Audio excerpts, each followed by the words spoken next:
Hey guys, in today's video, I'll be touching on why Sigma feature 2026, what it actually does, and why power users swear by it.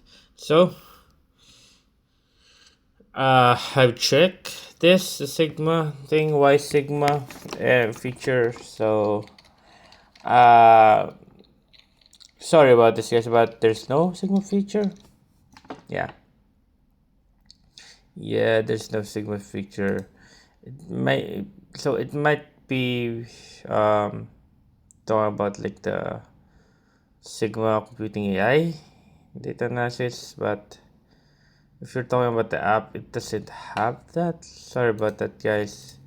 I have that the Sigma feature, so I couldn't find it. If I check again and again, I still can't verify that Y Sigma is actual Y feature in 2026. So if you search for something like this, yeah.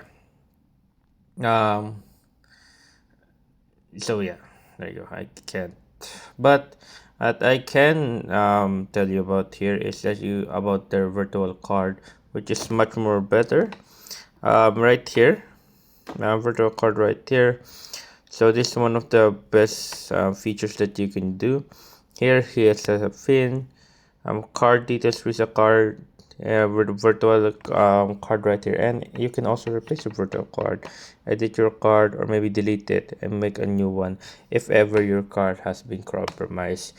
And with that, that might be the best that you could do, and you can do your transactions, your can control spending limits as well, which is better when you are using when you're mostly using online payments or so on and so forth.